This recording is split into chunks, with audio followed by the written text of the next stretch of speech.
നമസ്കാരം. സ്വാശ്രയ വിഷയത്തിൽ പ്രതിപക്ഷ ബഹളത്തെ തുടർന്ന് നിയമസഭ പിരിഞ്ഞു. നിരാഹാര സമരം പ്രതിപക്ഷം അവസാനിപ്പിച്ചു. ഇനി മുൻപോട്ടുള്ള വഴി എന്തെന്ന് തേടി പ്രതിപക്ഷം. സ്വാശ്രയ പ്രശ്നത്തിൽ UDF MLA-മാരുടെ നിരാഹാര സമരം പിൻവലിക്കാൻ തീരുമാനം. ഇക്കാര്യത്തിൽ UDF-ൽ ധാരണയായി. നിരാഹാരമിരുന്ന MLA-മാർക്ക് വൈകിട്ട് സ്വീകരണം നൽകാനും UDF യോഗത്തിൽ തീരുമാനം ഉണ്ടായി. നിയമസഭ 11 ദിവസത്തേക്ക് സമ്മേളിക്കാത്തതിനാൽ സമരം അവസാനിപ്പിക്കുകയാണെന്ന് പ്രതിപക്ഷ നേതാവ് രമേശ് ചെന്നിത്തല വ്യക്തമാക്കി. സ്വാശ്രയ പ്രശ്നവുമായി ബന്ധപ്പെട്ട് സർക്കാരിൻ്റെ ഭാഗത്തുനിന്ന് പുതിയ പ്രഖ്യാപനങ്ങളൊന്നും ഇന്നുണ്ടായിട്ടില്ല. പ്രഖ്യാപനങ്ങളില്ലാതെ തന്നെ MLA-മാർ നിയമസഭയിൽ നടത്തുന്ന നിരാഹാര സമരം പിൻവലിക്കാൻ UDF യോഗം തീരുമാനിക്കുകയായിരുന്നു. 2 കാരണങ്ങളാണ് പ്രതിപക്ഷം ചൂണ്ടിക്കാണിക്കുന്നത്.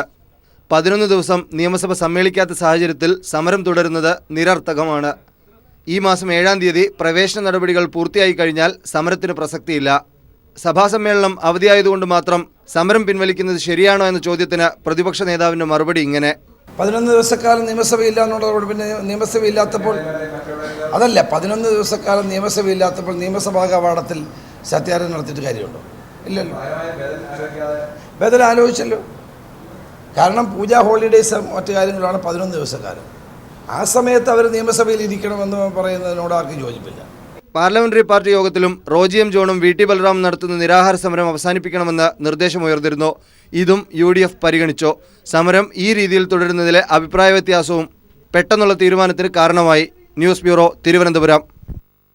സ്വാശ്രയ വിഷയത്തിൽ നമ്മോടൊപ്പം ചർച്ചയിൽ ചേരുന്നു KPCC secretary Jyothikumar Chamakkala, CPM നേതാവ് A. റഹീം, റജി ലൂക്കോസ് മാധ്യമപ്രവർത്തകൻ, എബ്രഹാം കലമണ്ണിൽ മാനേജ്മെന്റ് പ്രതിനിധി, ഒപ്പം ഫസൽ ഗഫൂർ ടെലിഫോൺ ലൈനിൽ ചേരും. അതിഥികളിലേക്ക് എത്തും മുൻപ് ചെറിയൊരു ഇടവേളയിലേക്ക്. ശ്രീ ജ്യോതികുമാർ, ഇന്ന് നിയമസഭ പിരിഞ്ഞതോടുകൂടി സമരവും പിൻവലിക്കുന്ന ഒരു ഘട്ടത്തിലേക്ക് നിങ്ങൾ എത്തിച്ചേർന്നിരിക്കുന്നു.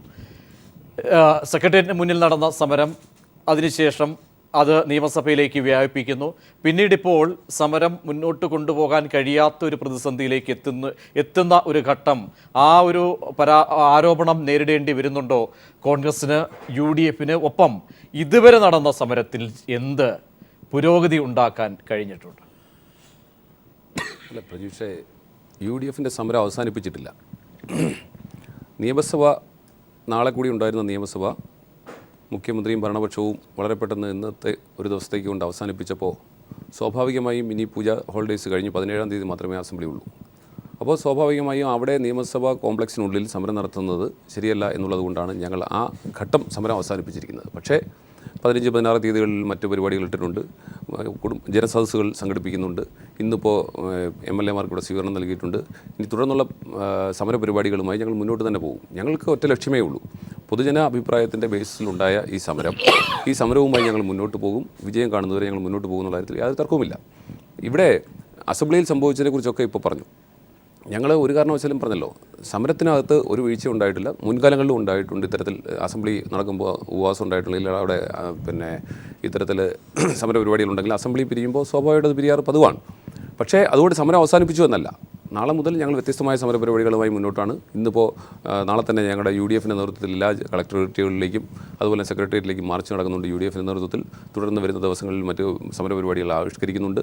17-ാം തീയതി അസംബ്ലി കൂടുന്ന ദിവസം എന്താണ് തുടർന്ന് അസംബ്ലിയുമായി ബന്ധപ്പെട്ട് സഭയിലെടുക്കേണ്ട നിലപാടുകളെ സംബന്ധിച്ച് 17-ാം തീയതി രാവിലെ UDF ചേർന്ന് അതിൻ്റെ ഭാവി സമരപരിപാടികളെക്കുറിച്ച് ആലോചിക്കും. ജ്യോതികുമാർ, ഇപ്പോൾ ഈ ഘട്ടത്തിൽ ജനങ്ങൾ സ്വാഭാവികമായും ചോദിക്കുന്ന ചോദ്യമാണ് ഇതിൻ്റെ മെറിറ്റിലേക്കല്ല ഉള്ള ദൂരവും ഇതുവരെയുള്ള സമരങ്ങളിലൂടെ നടപടികളിലേക്ക് നിങ്ങൾക്ക് പോകാൻ കഴിഞ്ഞിട്ടുണ്ട്? കാരണം ഇതൊരു നാടകം എന്ന നിലയിലേക്കൊക്കെ പ്രതിപക്ഷം ഇന്ന് ആരോപണം ഉന്നയിക്കുന്ന ഘട്ടത്തിലേക്ക് പോകുമ്പോൾ മറിച്ചല്ല എന്ന് വ്യക്തമാക്കുന്ന തരത്തിലേക്ക് എത്താൻ ഒരു അണുവിട പോലും എത്താൻ കഴിയാത്ത ഒരു സാഹചര്യം നിങ്ങൾക്ക് അനുഭവപ്പെടുന്നില്ലേ? ജനമധ്യത്തിൽ എന്ത് നേടി ഈ സമരത്തിലൂടെ എന്ന ചോദ്യം ഇപ്പോഴും പ്രസക്തമാകുന്നു ഈ ഘട്ടത്തിൽ, ഈ ദിനത്തിൽ.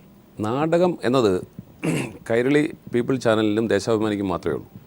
ഇന്നത്തെ മുഖ്യധാര പത്രങ്ങളും മുഖ്യധാര വിഷ്വൽ മീഡിയാസും ഒക്കെ പരിശോധിച്ചാൽ തന്നെ അറിയാം ഇന്നലെ അവിടെ എന്താ സംഭവിച്ചതെന്ന്.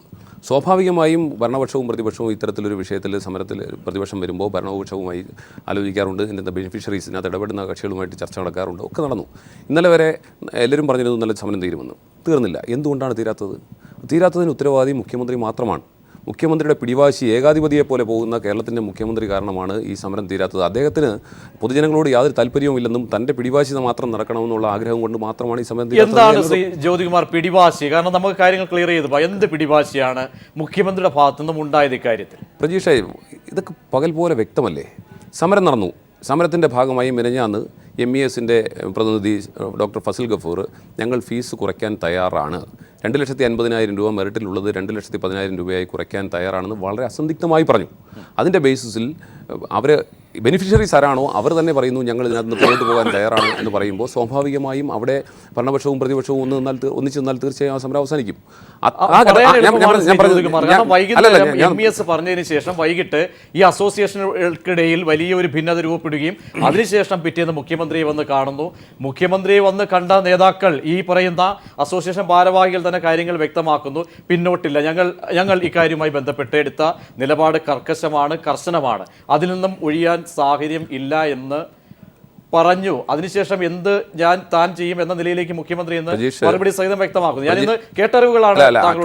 പ്രജീഷ് മാത്രമല്ല അവിടെ ഞാൻ പറഞ്ഞോട്ടെ, പ്രജീഷ് പറഞ്ഞതിൽ നിന്ന് പ്രജീഷ് ഇന്ന് ദേശാഭിമാനി മാത്രമേ വായിച്ചിട്ടുള്ളൂ. ഇന്നത്തെ മനോരമയോ മാതൃഭൂമിയോ കൂടിയൊക്കെ വായിക്കണമായിരുന്നു. മറ്റു ദൃശ്യമാധ്യമങ്ങളും പത്രമാധ്യമങ്ങളും കൂടി ഒന്ന് വായിക്കണമായിരുന്നു. ഇന്നലെ നടന്നതിനെ സംബന്ധിച്ച് വളരെ വ്യക്തമായിട്ടറിയാമല്ലോ. എന്തിനാണ് പ്രജീഷ് തന്നെ പറഞ്ഞു ഇന്നലെ ഞാൻ ആ അസോസിയേഷൻ്റെ ഭാരവാഹി പറഞ്ഞതിന് ശേഷം ഇന്നലെ അസോസിയേഷൻ്റെ ഭാരവാഹികൾ മുഖ്യമന്ത്രിയെ കണ്ടേ ഉള്ളൂ. അതിനു മുമ്പ് കുറേ ചർച്ചകൾ നടന്നു. അതിനു മുമ്പ് ഈ അസോസിയേഷൻ്റെ ഭാരവാഹികൾ എന്തിനാണ് മന്ത്രിയുമായി ചർച്ച നടത്തിയത്? മന്ത്രിയുമായി ചർച്ച നടത്തുമ്പോൾ സ്വാഭാവികമായി അത് മുഖ്യമന്ത്രി അറിയാതിരിക്കുമോ? അതിലേക്കൊരു വ്യക്തതയ്ക്ക് വേണ്ടി ശ്രീ ഫസൽ ഗഫൂർ, ജ്യോതികുമാർ ചാമക്കാൽ അദ്ദേഹം പറഞ്ഞ കാര്യം, അതായത് എപ്പോഴും താങ്കൾ മുന്നോട്ട് വെച്ച വാദഗതിയാണ് ഇത്രയും കാര്യങ്ങൾ സങ്കീർണമാക്കിയത്. ഫീസ് കുറയ്ക്കുന്നതുമായി ബന്ധപ്പെട്ട് എന്ന് ഞാൻ പറഞ്ഞില്ല. അദ്ദേഹം മുന്നോട്ട് വെച്ച നിർദ്ദേശം ഈ പ്രശ്നം പരിഹരിക്കുന്നതിന് ഗുണകരമാകുമായിരുന്നു എന്നാണ് ഞാൻ പറഞ്ഞത്. ശ്രീ ഫസൽ, അതിനൊരു വ്യക്തത വേണം. ഇത് ഒന്നാമത് തന്നെ ഞാൻ ഒരു സംഭവം മുന്നോട്ട് വെച്ചിട്ടില്ല. ഏഷ്യാനെറ്റ് ചാനൽ ഞാൻ പറഞ്ഞ ചുരുക്കില്ല, ഞാൻ അഭിപ്രായം പറയട്ടെ. ഏഷ്യാനെറ്റ് ചാനലിൽ ഞാൻ ഒരു അഭിപ്രായം പറയുന്നു അല്ലെ, ചോദ്യത്തിന് ഉത്തരമാണ് പറഞ്ഞിട്ടുള്ളത്. അതായത് പാവപ്പെട്ട വിദ്യാർത്ഥികൾ വന്നാൽ നിങ്ങൾ എന്ത് ചെയ്യണം? ഞാൻ പറഞ്ഞു ഞങ്ങൾ വരികയാണെങ്കിൽ ഞങ്ങൾ പാവപ്പെട്ട വിദ്യാർത്ഥികൾക്ക് വേണ്ട തരത്തിലുള്ള കൺസെഷൻ കൊടുക്കും. ഇത്ര മാത്രമേ അവിടെ ചർച്ച. അപ്പൊ മറ്റല്ല ഞാൻ പറഞ്ഞ മറ്റുള്ള മാനേജ്മെന്റുകൾ അങ്ങനെ കൊടുക്കാൻ തയ്യാറാവുമോ? എന്റെ മറുപടി അത് മറ്റുള്ള മാനേജ്മെന്റുകൾ തീരുമാനിക്കുന്നതാണ്. അങ്ങനെ ചെയ്യണമെങ്കിൽ അവർ ശ്രീ പിണറായിട്ട് ചർച്ച ചെയ്യേണ്ടത്. കാരണം വെച്ചാൽ ഞങ്ങളെ സംബന്ധിച്ചിടത്തോളം ഞങ്ങളുടെ സാമുദായിക സംഘടനയാണ്. അപ്പൊ ഞങ്ങളുടെ കാഴ്ചപ്പാട് വേറെയാണ്. അവരെ സംബന്ധിച്ചിടത്തോളം അവർ ഒരു ബിസിനസ് ചെയ്യുന്ന ആൾക്കാരാണ്. അതിന്റെ സത്യാവസ്ഥ അത് വ്യക്തമാണ്. ശ്രീ ജ്യോതികുമാർ, ചോദ്യം ചോദിക്കാൻ താങ്കൾ മനസ്സിൽ വെച്ചിരിക്കും. അല്ല, അങ്ങ് കൊടുത്ത ഇന്റർവ്യൂ പോയിന്റ് ബ്ലാങ്കിൽ വന്നതാണ്. ആ ഇന്റർവ്യൂ പരിപൂർണമായി കണ്ടയാളാണ് ഞാൻ. ഒരിക്കലല്ല, ഒന്നിലധികം തവണ കണ്ടതാണ്. അങ്ങ് ഒരിക്കൽ പോലും പാവപ്പെട്ടവർ എന്നൊരു വാക്ക് ഉപയോഗിച്ചിട്ടില്ല. അങ്ങ് വളരെ അസന്ദിഗ്ധമായി പറഞ്ഞു ഞങ്ങളെ സംബന്ധിച്ച് 12 ലക്ഷം രൂപയുടെ വ്യത്യാസമാണ് അതിനകത്തുണ്ടാകുന്നത്. ഞങ്ങൾ ഈ പറയുന്ന 30% സീറ്റിലേക്ക് ഞങ്ങൾ 2,50,000 നിന്നും 2,10,000 വന്നാൽ ഞങ്ങൾക്കുണ്ടാകുന്ന നഷ്ടം 12 ലക്ഷമാണ്. അതിന് MES തയ്യാറാണ് എന്നല്ലാതെ ഞങ്ങൾ സ്കോളർഷിപ്പായിട്ട് കൊടുക്കുക, അത് വളരെ വ്യക്തമല്ലേ? അങ്ങ് പിന്നീട് പുറകോട്ട് പോകേണ്ടി വന്നുള്ള വസ്തുതയാണ്. പക്ഷേ അങ്ങ് പറഞ്ഞതിനെ സംബന്ധിച്ച് ക്രിസ്റ്റൽ ക്ലിയർ ആണ്. അങ്ങ് പറഞ്ഞതിനെ സംബന്ധിച്ച് ഇനി എന്തോ ആയിക്കോട്ടെ, വളരെ കൃത്യമായി ഞാൻ പറയുന്നു, അങ്ങ് കൊടുത്ത ഇന്റർവ്യൂ കേരളത്തിലെ ജനങ്ങൾ കണ്ടതാണ്. ഒരു ഘട്ടത്തിലും അങ്ങ് ഈ പറഞ്ഞതുപോലെ അല്ല ഇന്റർവ്യൂ കൊടുത്തത്. വേണമെങ്കിൽ മറുപടി മാത്രമല്ല ഞാൻ ചോദിക്കട്ടെ, ഇത് ജിമ്മി എന്നെ ഇന്റർവ്യൂ 1.5 മണിക്കൂർ ഒരാൾ ചോദ്യം ചോദിച്ചു. 1.5 മണിക്കൂറാണ് ചോദ്യം ചോദിച്ചുകൊണ്ടിരിക്കുന്നത്. തമാശയിലെ പല കാര്യങ്ങൾ പറയുന്നു. അതിന്റെ ഇടയിൽ കൂടെ ഇവർ എഡിറ്റ് എടുത്തിരിക്കുന്നതാണ്. അപ്പൊ അതിൽ എന്താണ് കറക്റ്റായിട്ട് ഞാൻ പറഞ്ഞുകൊണ്ടിരിക്കുന്നത് ഇപ്പൊ എന്നോട് ചോദിച്ചാൽ അത് ആ ഒറിജിനൽ ട്രാൻസ്ക്രിപ്റ്റ് നമ്മൾ പരിശോധിക്കുന്നത്. പക്ഷെ ഒരു കാര്യം വ്യക്തമാണല്ലോ, ഞാൻ തന്നെ പറഞ്ഞല്ലോ ഞങ്ങൾ കൊടുക്കാൻ തയ്യാറാണ്. മറ്റു മാനേജ്മെന്റുകൾ ചെയ്യാണ് അവർ ശ്രീ പിണറായി വിജയനായിട്ട് ചർച്ച ചെയ്തതാണ് അവർ കൊടുത്തോട്ടെ എന്ന് പറയുമ്പോൾ ഇന്റർവ്യൂവിന്റെ സാങ്കേതികത്വങ്ങളൊന്നുമല്ല. ഇന്നിപ്പോൾ ഏറ്റവും ഒടുവിലായി അവർ പറയുന്നത് മാനേജ്മെന്റുകൾ പണം കുറയ്ക്കാൻ തയ്യാറായിരുന്നു. ഏറ്റവും അവസാനമായി പിടിച്ചിരിക്കുന്ന പിടിവള്ളി അതാണ്. കഴിഞ്ഞ ദിവസത്തെ ചർച്ചയുമായി ബന്ധപ്പെട്ടുണ്ടായ സംഭവവികാസങ്ങളാണ് ഏറ്റവും അവസാനമായി ഇന്നിപ്പോൾ പ്രതിപക്ഷം പിടിച്ചിരിക്കുന്നത്. അതിനൊരു വ്യക്തത വേണം. താങ്കൾക്ക് അറിവുള്ളതാണല്ലോ. അത് ഞാൻ പറയാം. അതായത് യഥാർത്ഥത്തിൽ അവിടെ അധികം നേരം ചർച്ച ആണെന്നില്ലല്ലോ. അവിടെ ചർച്ച ചെയ്യുന്നപ്പോ നമ്മുടെ ചീഫ് മിനിസ്റ്ററായിട്ട് ചർച്ച തുടങ്ങി ഉടനെ തന്നെ എന്താണ് പുതിയ ഡെവലപ്മെന്റ്സ് എന്തോ ചോദ്യം ചോദിച്ചു CM. അപ്പൊ ഉടനെ അവരിൽ ഒരാൾ എഴുന്നേറ്റ് നിന്നിട്ട് പറഞ്ഞു ഇങ്ങനെ ഫീസ് കുറക്കണം എന്നൊക്കെ ഒരു അഭിപ്രായം പറയുന്നുണ്ട്, ഇതുണ്ട്, സ്കോളർഷിപ്പ് കൊടുക്കണം എന്നൊക്കെ പറഞ്ഞിട്ടുണ്ട്. പക്ഷെ അത് ഞങ്ങൾ ആരും പറഞ്ഞതല്ല, MES പറഞ്ഞതാണ് എന്ന് പറഞ്ഞിട്ട് എന്തോ 2-3 വാക്കുകൾ പറഞ്ഞു അല്ലെ. അപ്പൊ തീർച്ചയായിട്ടും ഞാൻ അതിനെ മറുപടി പറഞ്ഞു. അപ്പൊ ഞാൻ എഴുന്നേറ്റ് പറഞ്ഞു ഇത് ഞാനത് ചർച്ചയിൽ നമ്മുടെ ചാനൽ ചർച്ചയിൽ പറഞ്ഞിട്ടുള്ള ഒരു കാര്യമാണ്. അപ്പൊ അത് ആ ചർച്ചയിൽ നമ്മൾ പുട്ട് ഫോർവേഡ് ചെയ്ത ഫോർമുല എന്നത് ചാനൽ ചർച്ചയിൽ പറഞ്ഞ ഒരു കാര്യമാണ്. ഞങ്ങൾ സാമുദായിക സംഘടനയാണ്. അപ്പൊ ഞങ്ങളോട് ആരെങ്കിലും ഫീസ് കുറക്കാൻ ഞങ്ങൾ തയ്യാറാണ്. മറ്റുള്ള മാനേജ്മെന്റിലേക്ക് വേണ്ട എന്ന് പറഞ്ഞു. മറ്റുള്ള മാനേജ്മെന്റുകൾ പറഞ്ഞു അവർക്ക് വേണ്ടാന്ന് പറഞ്ഞു. അവർ ഒരൊറ്റ സ്വരത്തിൽ എല്ലാവരും കൂടെ പറഞ്ഞു വേണ്ടത്. അത് ഞാൻ ചെയ്യും. ഇതിന്റെ സത്യാവസ്ഥ ഇതല്ലേ? ശ്രീ ഫസൽ ഗഫൂർ മടങ്ങിയെത്താം. ശ്രീ ജ്യോതികുമാർ, അങ്ങനെ തീരുമാനം എടുത്തിട്ടില്ല എന്ന് മാനേജ്മെന്റ് അസന്നിഗ്ധമായി പറയുമ്പോൾ പിന്നെ ഈ സർക്കാരിന് മുന്നിൽ എന്താണ് വഴി എന്നാണെന്ന് മുഖ്യമന്ത്രിയും ചോദിക്കുന്നത്. അവിടെ എന്ത് നടന്നു സംഭവിച്ചോ നമുക്ക് കേട്ടറിവുകൾ ഹിയർസേ മാത്രമേ, ഞാനിപ്പോൾ മുമ്പ് പറഞ്ഞതും താങ്കൾ പറഞ്ഞതും ഒക്കെ ഒരു ഹിയർസേ അടിസ്ഥാനത്തിൽ മാത്രമാണ് വിലയിരുത്തിയെങ്കിൽ എങ്കിൽ കൂടിയും ആത്യന്തികമായി സർക്കാരിന് മുന്നിലുള്ള വഴി ഈ ഘട്ടത്തിൽ അത് താങ്കളൊന്ന് വിശകലനം ചെയ്യണം ശ്രീ ജ്യോതികുമാർ. ഞാനൊന്ന് പറയട്ടെ. ഇപ്പോൾ ശ്രീ ഫസൽ ഗഫൂറിന് അദ്ദേഹത്തിന് എല്ലാം തുറന്നു പറയാൻ കഴിയില്ല. കാരണം അദ്ദേഹം ഒരു മാനേജ്മെൻറ്റിൻ്റെ ആളാണ്. അത് മാത്രമല്ല അദ്ദേഹം ഒരു സമുദായ സംഘടനയുടെ നേതാവാണ്. ഇതൊക്കെ സമ്മതിക്കുന്നു. പക്ഷേ ഇന്നലെ നടന്നത് എന്താണ്? ഞാൻ മുമ്പേ ചോദിച്ചു നിർത്തിയിടത്ത് വീണ്ടും ആരംഭിക്കുകയാണ്.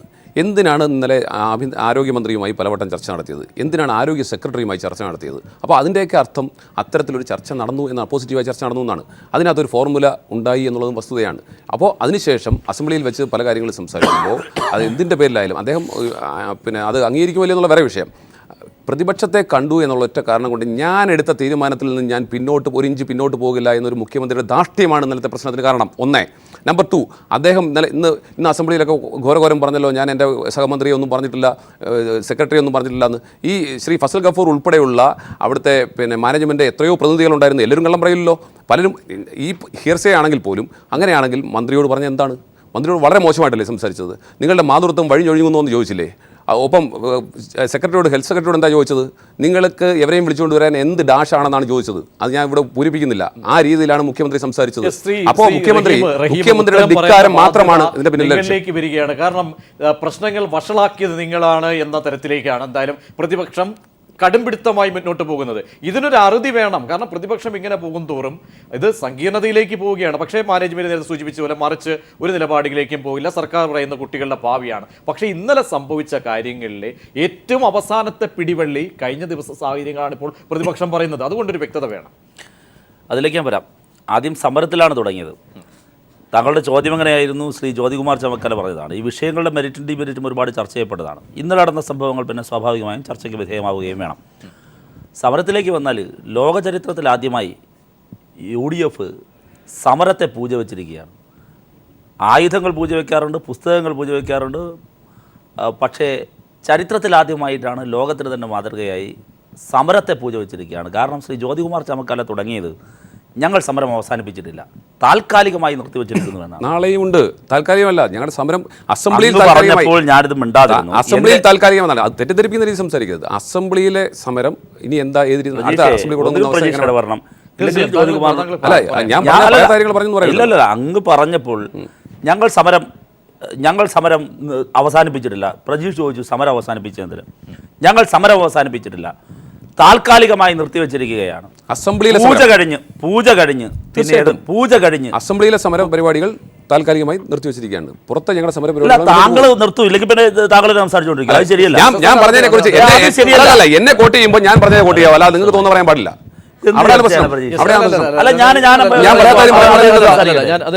ഞാൻ 2 തവണ പറഞ്ഞു ഇത് മനുഷ്യന്റെ ക്ഷമയെ പരീക്ഷ.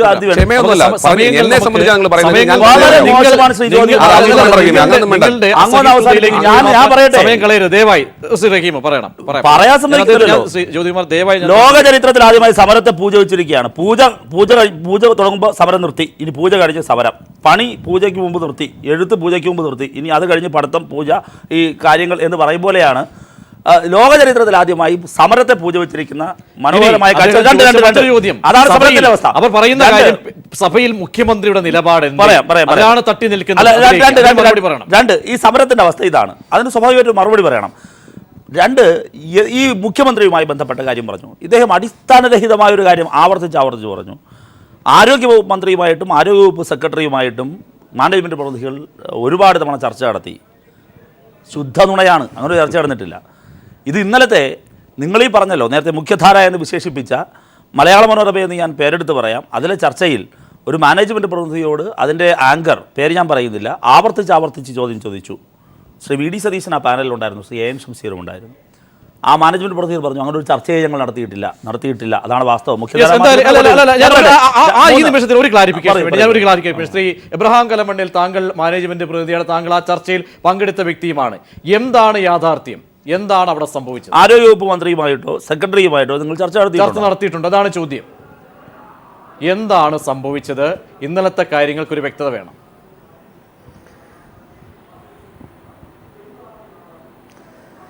ചർച്ച നടത്തി എങ്ങനെയെങ്കിലും ഒരു സത്യത്തിൽ ചർച്ച നടന്നത് ഞങ്ങളുടെ മാനേജ്മെൻറ്റിൻ്റെ പല ആവശ്യങ്ങളെക്കുറിച്ചുള്ള ചർച്ചയാണ് പ്രധാനമായി നടന്നത്. ആ ചർച്ചകളാണ് അവിടെ പ്രധാനമായി ഉരുത്തിരിഞ്ഞത്. ആ കൂട്ടത്തിൽ ഇതും പറഞ്ഞു, ഇങ്ങനെ ഇവർ സമരത്തിലിരിക്കുന്നു, അവരെ എങ്ങനെയാണ് ഈ സമരം ആവശ്യമുള്ളതല്ല എന്ന് മാനേജ്മെൻറ്റ് എല്ലാവരും പറഞ്ഞു. കാരണം കുട്ടികളെല്ലാവരും ജോയിൻ ചെയ്തു. 29-നോടുകൂടി സമരം അവസാനിപ്പിക്കേണ്ട കാലഘട്ടം കഴിഞ്ഞു. എന്നാൽ ഇതിനിടയ്ക്ക് വെച്ച് സംഭവിച്ചത് ഡോക്ടർ ഫസൽ അദ്ദേഹത്തിൻ്റെ MES കോളേജിൽ നിന്ന് കുറച്ച് കുട്ടികൾക്ക് സ്കോളർഷിപ്പ് കൊടുക്കാമെന്ന് പറഞ്ഞു എന്നൊരൊറ്റ കാര്യമാണ് അവിടെ ഉരുത്തിരിഞ്ഞത്. അത് അദ്ദേഹത്തിൻ്റെ പേഴ്സണലായ കാര്യമാണ്. ഇത് ഞങ്ങളെ ആരെയും ബാധിക്കുന്നതല്ല എന്ന് ഞങ്ങൾ പറഞ്ഞു. ഞങ്ങൾ പല പ്രാവശ്യം ഈ മുഖ്യമന്ത്രിയോട് ആവശ്യപ്പെട്ട് ഇത് നടത്താൻ പറ്റില്ല. ശ്രീ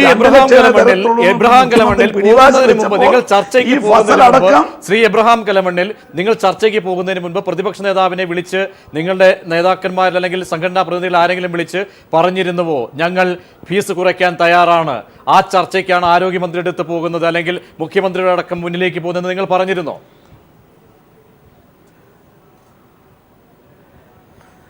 ഞങ്ങൾ ആ പറയുന്നതിനൊന്നും വലിയ പ്രസക്തിയില്ല. കാരണം നിങ്ങൾ മനസ്സിലാക്കണം, അങ്ങനെ ഞങ്ങൾ പറഞ്ഞു എന്നുള്ളതിനല്ല പ്രസക്തി. അങ്ങനെ ഞങ്ങൾ പറയുന്നതല്ലല്ലോ നടക്കുന്നത്. ഒരു ഗവൺമെൻറ് അല്ല ഇവിടെ രാജ്യത്തുള്ളത്.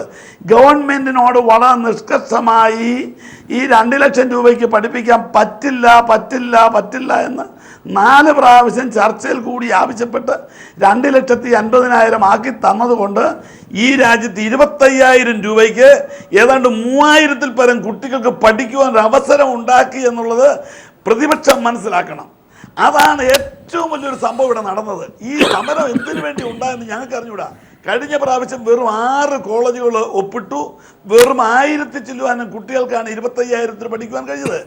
ഈ പ്രാവശ്യം അത് ഞങ്ങൾ എല്ലാവരും കൂടെ പറഞ്ഞു, ബഹുമാനപ്പെട്ട മുഖ്യമന്ത്രി കാര്യമായിട്ട് ഞങ്ങളെ ഒന്ന് ഈ ന്യായമായ ഫീസ് ലഭിച്ചാൽ ഞങ്ങൾ എല്ലാവരും ഒപ്പിട്ട് 25,000 ഫീസിന് ഈ രാജ്യത്ത് 3,000-ൽ പരം കുട്ടികൾക്ക് പഠിക്കാൻ ഒരു അവസരമാണ്. അത് പറഞ്ഞപ്പോഴാണ് മുഖ്യമന്ത്രി പറഞ്ഞത് ന്യായമായ ഫീസ് എന്താ നിങ്ങൾ ഉദ്ദേശിക്കുന്നത്. ഞങ്ങൾ പറഞ്ഞു അതായത് കാത്തലിക് ക്രിസ്ത്യൻ മാനേജ്മെൻറ്റ് കൊടുക്കുന്ന ഫീസ് ഞങ്ങൾക്ക് ലഭ്യമാകണം. അപ്പോൾ അത് പറ്റില്ല. പിന്നെ ഒടുവിൽ ഞങ്ങൾ പറഞ്ഞു ഒരു 3 ലക്ഷം രൂപയെങ്കിലും തന്നാൽ തീർക്കാം. ഇവിടെ വ്യക്തത വേണം ശ്രീ കലമണ്ണിൽ, വ്യക്തത വേണം. അതായത് ഇന്നലത്തെ ചർച്ചയിൽ ഇന്നിപ്പോൾ പ്രതിപക്ഷം ശ്രീ ജ്യോതികുമാർ അടക്കം പറയുന്നത് നിങ്ങൾ ഫീസ് കുറയ്ക്കാൻ തയ്യാറായിട്ടാണ് മുന്നോട്ട് വെച്ചത്. അതിൽ എന്ത് വ്യക്തത വരുത്താൻ കഴിയും? ഇപ്പോൾ പ്രതിപക്ഷത്തിന്റെ സമരം പോലും അതിനെ കയറിപ്പിടിച്ച് ആ വരികൾ വെച്ചുകൊണ്ടുള്ള മുന്നോട്ട് പോകാണ് പുതിയ സാഹചര്യത്തിൽ. ഞങ്ങൾക്ക് ഫീസ് കുറച്ചാൽ ഈ കോളേജ് നടത്താൻ കഴിയില്ല. ഫീസ് എന്ന് പറഞ്ഞൊരു പരിപാടി നടക്കത്തില്ലെന്ന് ഞങ്ങൾ എല്ലാവരോടും പറഞ്ഞു. അത് പ്രതിപക്ഷ നേതാവിനോടും പറഞ്ഞു. ഫീസ് എന്നുള്ള ക്വസ്റ്റ്യൻ ഇവിടെ വരാൻ പാടില്ല. പിന്നെ ഞങ്ങൾ സ്കോളർഷിപ്പ് ആർക്കെങ്കിലും കൊടുക്കുന്നെങ്കിൽ അത് അവരവരുടെ ആയിട്ട് കൊടുക്കുകയാണ്. ഫീസ് എന്നൊരു വാക്ക് ഉച്ചരിക്കാൻ ഞങ്ങൾക്ക് പറ്റില്ലെന്ന് പറഞ്ഞു. കാരണം വളരെ ബുദ്ധിമുട്ടോടുകൂടി വളരെ പ്രസ് ചെയ്ത് ഒരു ഗവൺമെന്റിനെ കൊണ്ട് ഇങ്ങനെ 2.5 ലക്ഷം രൂപ അംഗീകരിപ്പിച്ചു. വ്യക്തമാണ് ശ്രീ ജ്യോതികുമാർ. ഇതാണ് കഴിഞ്ഞ ദിവസം വൈകുന്നേരങ്ങളിലൊക്കെ ഒരു കാര്യം ഒന്ന് കൂട്ടിച്ചേർത്ത് ശ്രീ ജ്യോതികുമാർ പറയുമ്പോൾ അതുകൂടി പറയട്ടെ. ശ്രീ എബ്രഹാം കലമണ്ണിൽ പറഞ്ഞു 2-3 കാര്യങ്ങൾ. ഒന്ന്, അവരൊരു ഘട്ടത്തിലും ആവശ്യപ്പെട്ടിരുന്നില്ല. ആരോഗ്യവകുപ്പ് സെക്രട്ടറിയുമായിട്ട് ആരോഗ്യവകുപ്പ് മന്ത്രിയുമായിട്ടും അവർ ചർച്ച നടത്തിയിരുന്നില്ല. പ്രതിപക്ഷവുമായിട്ടും അവർ ചർച്ച നടത്തിയിരുന്നില്ല. ഇതായിരുന്നു അദ്ദേഹത്തിൻ്റെ പറഞ്ഞതിൻ്റെ സാരാംശം. അതിനേക്കാൾ വ്യക്തമായി പറയുന്നൊരു കാര്യം, അവർ ആവശ്യപ്പെട്ടത് എന്താ? ക്രിസ്ത്യൻ മാനേജ്മെൻറ്റ് എത്രയാണോ ഫീസ്, ആ ഫീസിൽ ഞങ്ങൾ പഠിപ്പിക്കാൻ അവസരം. ഇതാണല്ലോ അവരുടെ ഡിമാൻഡ്. ആ ഡിമാൻഡ് എങ്ങനെ വന്നു? കഴിഞ്ഞ വർഷം ഇവരുണ്ടാക്കിയ കരാറിന്നല്ലേ. ക്രിസ്ത്യൻ മാനേജ്മെൻറ്റിന് ഇവരുണ്ടാക്കി കൊടുത്ത 3 വർഷം നീണ്ടു നിൽക്കുന്ന കരാർ, ആ കരാറുമായി ബന്ധപ്പെട്ടുള്ള കാര്യമാണ് അവർ ഡിമാൻഡായി വെച്ചത്. അപ്പോൾ ആ ഫീസിലേക്ക് അവരെങ്ങനെ വന്നു? ഇവരുടെ കാര്യമാണ്. 2, കരുണ ഇന്നിപ്പോൾ ഒരു ഓർഡർ ഇറങ്ങിയിട്ട് ഇപ്പോൾ ഏറ്റവും ഒടുവിൽ ഇന്ന് വന്നിരുന്ന വാർത്ത, കരുണയ്ക്ക് 7.5 ലക്ഷം രൂപയും KMCTക്കും കണ്ണൂർ മെഡിക്കൽ കോളേജിനും 10 ലക്ഷം രൂപ വീതവും പ്രവേശനം നടത്തുന്നതിന് വേണ്ടി ഹൈക്കോടതി ഉത്തരവിൻ്റെ അടിസ്ഥാനത്തിൽ അവരുന്ന് പ്രവേശനം നടത്തുകയാണ്. സർക്കാർ അത് സംബന്ധിച്ച് ഹൈക്കോടതിയുടെ നിർദ്ദേശമാണ്. ഹൈക്കോടതി നിശ്ചയിച്ചു കൊടുത്ത ഫീസ് സ്ട്രക്ചറുമായി ബന്ധപ്പെട്ട് സർക്കാർ ഉത്തരവിറക്കി. നിങ്ങൾ നോക്കിയതിൻ്റെ അർത്ഥം ഹൈക്കോടതിയിൽ പോയി 10 ലക്ഷം രൂപയ്ക്ക് 2 കോളേജുകളും 1 കോളേജ് 7.5 ലക്ഷം രൂപയ്ക്കും മുഴുവൻ സീറ്റിലും പ്രവേശനം നടത്തുന്നതിന് വേണ്ടിയിട്ട് അവർ ഓർഡർ വാങ്ങിയല്ലോ. അവിടുത്തെ പ്രവേശനം നടത്താൻ പോകുന്നു. സർക്കാർ ശ്രീ എബ്രഹാം കലമണ്ണിൽ സൂചിപ്പിച്ചതുപോലെ ഈ കോളേജുകളുമായി കരാറിലേക്ക് വന്നിരുന്നില്ല എങ്കിൽ വ്യക്തമാണ് ശ്രീ ജ്യോതികുമാർ.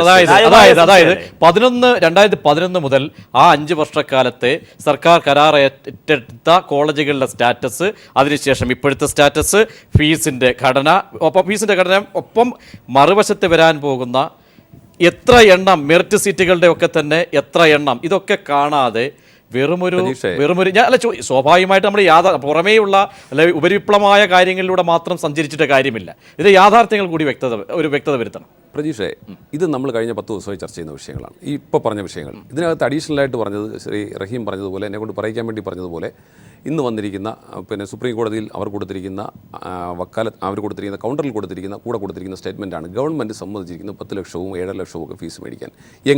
അങ്ങനെയാണെങ്കിൽ ഇപ്പോൾ ആരാണ് അപ്പീൽ പോയത്? ഈ പ്രവേശനം തടഞ്ഞതാണ് ജെയിംസ് കമ്മിറ്റിയാണ്. ജെയിംസ് കമ്മിറ്റിയെ പിരിച്ചുവിടാനാണ് സർക്കാർ ആലോചിക്കുന്നത്. ഇവിടെ പോയത് സർക്കാരല്ല.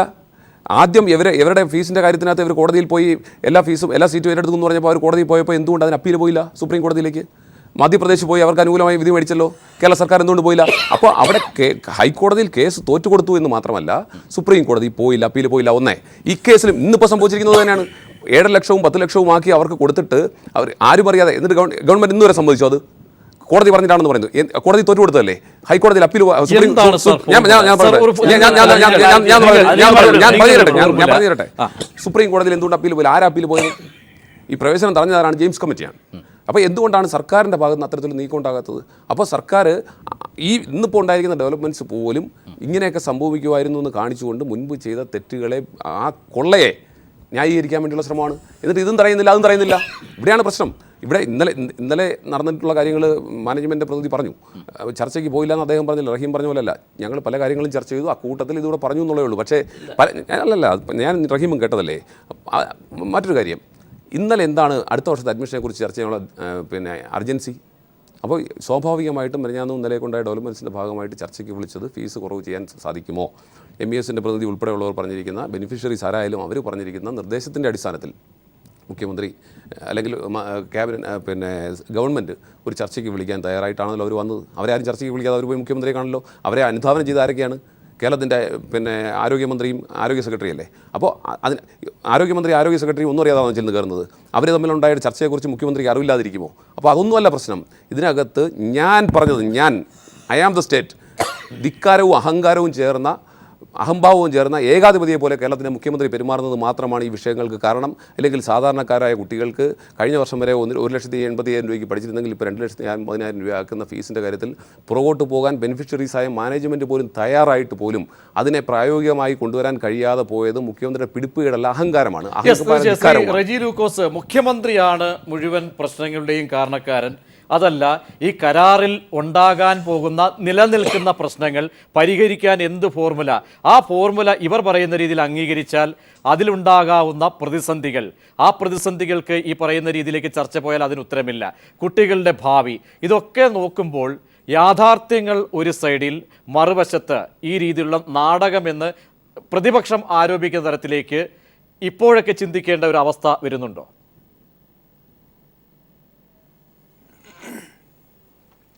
അല്ല, ഇവിടെ ജ്യോതികുമാർ ചാമക്കാലയ്ക്ക് ഒരു മറുപടി എനിക്ക് പറയേണ്ടതുണ്ട്. അതായത് അദ്ദേഹം ഉപയോഗിച്ച 2 വാക്കുകൾ കേരളത്തിലെ പൊതുജനത്തിന് മുമ്പിലേക്കുള്ള ഒരു ധിക്കാരമായിരുന്നു. എന്തായിരുന്നു? ധിക്കാരവും അഹംഭാവവും കേരളത്തിൻ്റെ മുഖ്യമന്ത്രി പിണറായി വിജയൻ എന്ന് പറയാനായിട്ട് ഈ പറയുന്ന ജ്യോതികുമാർ ചാമക്കാലയ്ക്ക് എന്ത് അവകാശമാണുള്ളത്? ഈ ധിക്കാരിയെ, ഈ അഹംഭാവിയല്ലേ ഈ കേരളത്തിലെ ജനങ്ങൾ 91 സീറ്റോടുകൂടി മുഖ്യമന്ത്രിയാക്കിയത്? കാലങ്ങളായിട്ട് ഇത്ര ആക്ഷേപങ്ങൾ ചൊരിയുന്നതല്ലേ ബഹുമാനായ ആരാധനായ കേരളത്തിന്റെ പ്രിയങ്കരനായ മുഖ്യമന്ത്രിക്ക് നേരെ ഇവർ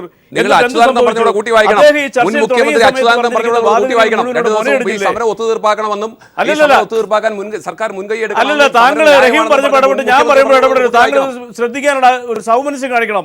ഞങ്ങൾ 2 പേര് സംസാരിക്കുമ്പോൾ താങ്കൾ ഇടപെടരുത്.